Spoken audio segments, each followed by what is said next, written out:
जय जय राम कृष्ण हरी।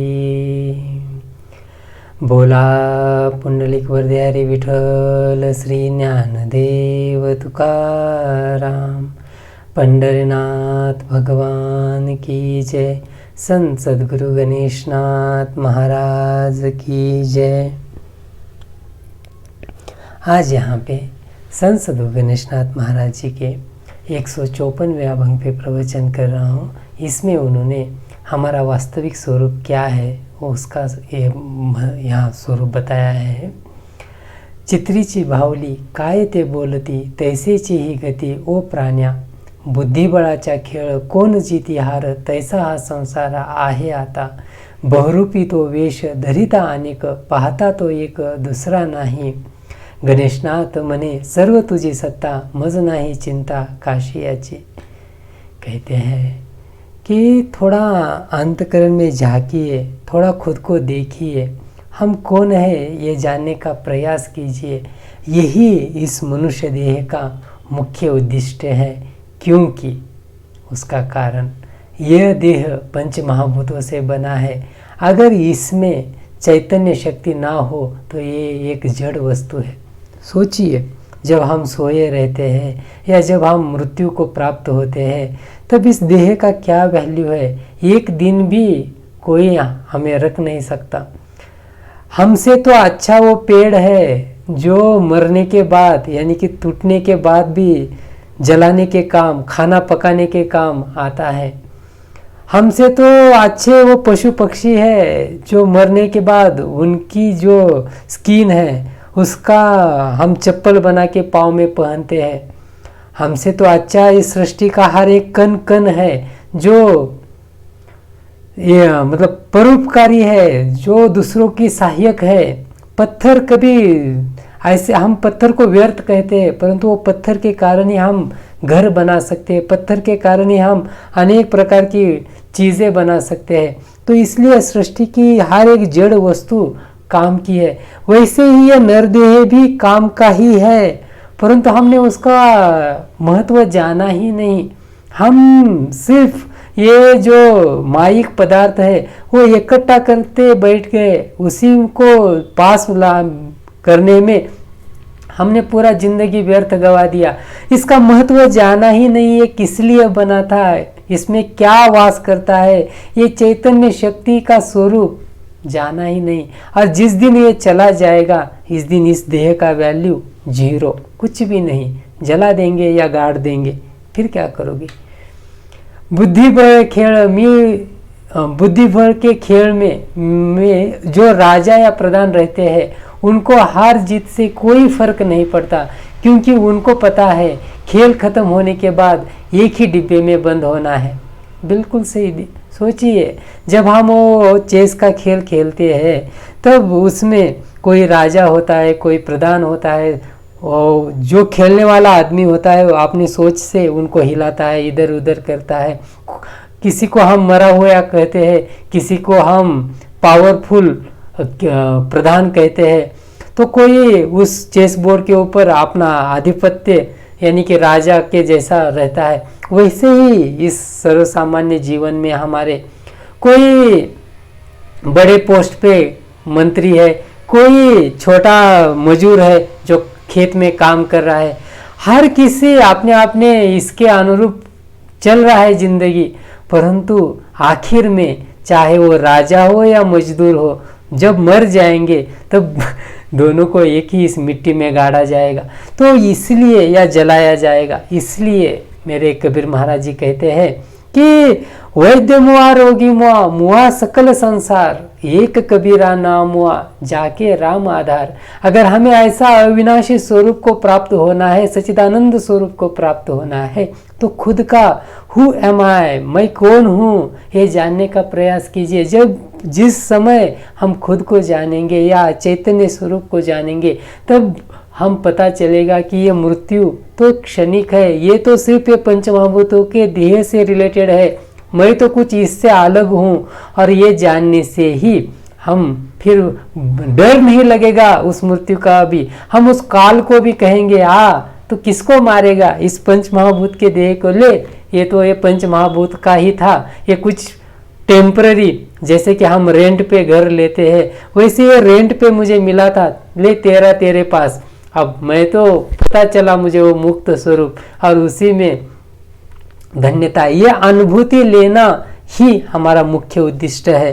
तब हम डरेंगे नहीं कि हमारी हार हो या जीत हो, तब हम ऐसे एक प्रेम युक्त अंतःकरण से एक लीला करेंगे, जैसे मेरे कृष्ण परमात्मा लीला करते हैं, वैसा लीला करके हंस हंस के जी के हंस हंस के मरेंगे।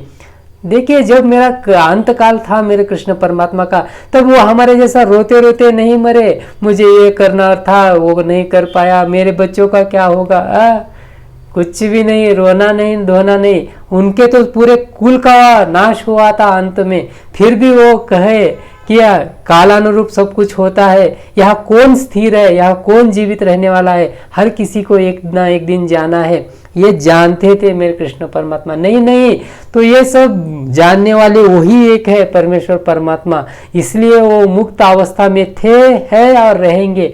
तो ऐसा ही स्वरूप हमें जानना है, जानने के बाद ही हम वो लीला कर सकते हैं, ना कि स्ट्रेस, टेंशन, बिजी, ये सब वर्ड उन लोगों के लिए है जो खुद को महान समझते हैं, परंतु जो सच में महान होते हैं इन सभी बातों से, स्ट्रेस से, टेंशन से बहुत दूर है, उनको इन बातों से कोई संबंध ही नहीं है, वो हर समय आत्म सुख में तल्लीन रहते हैं।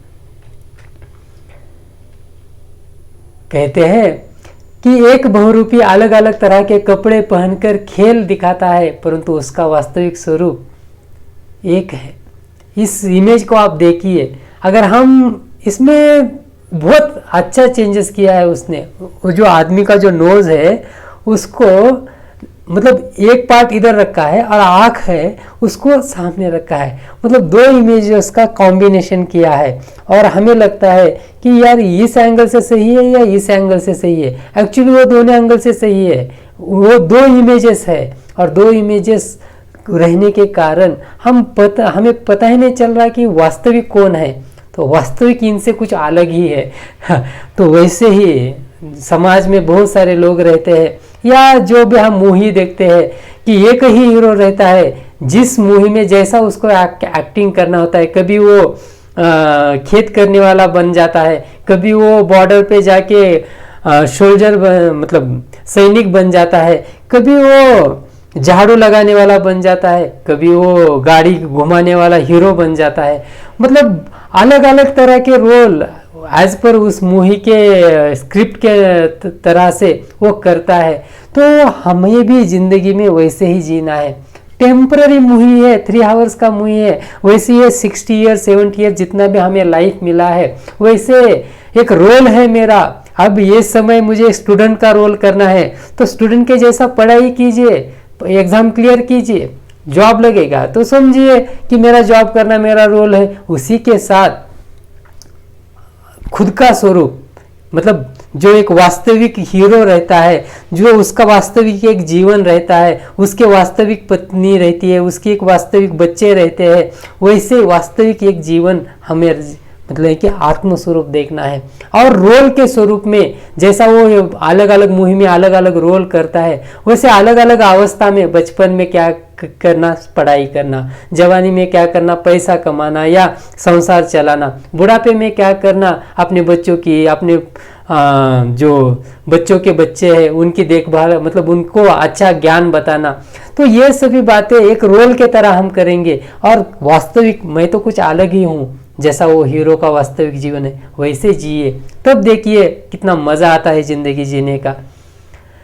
संत सद्गुरु गणेशनाथ महाराज जी कहते हैं कि परमेश्वर परमात्मा एक है और उसी की सत्ता के कारण हम जीवित है, इसलिए चिंता छोड़कर चिंतन करना जरूरी है।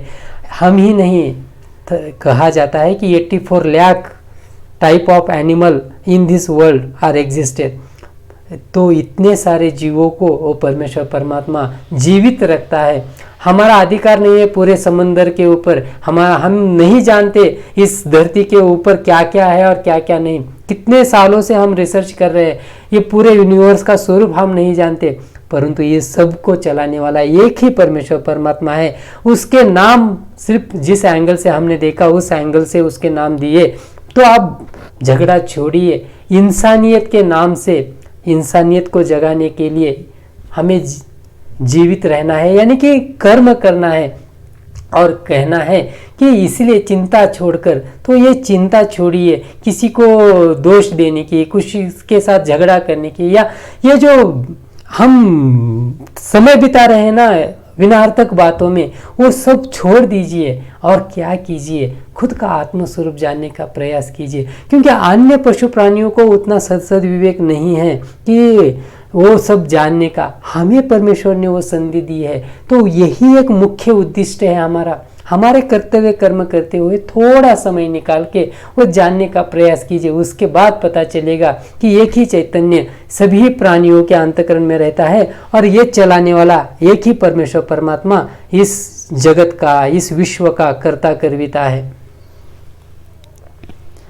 गणेशनाथ गणेशनाथ गणेशनाथ गणेशनाथ गणेशनाथ गणेशनाथ गणेशनाथ गणेशनाथ। बोला पुंडलिक वरदारी विठ्ठल श्री ज्ञानदेव तुकाराम। पंढरीनाथ भगवान की जय। संत सद्गुरु गणेशनाथ महाराज की जय।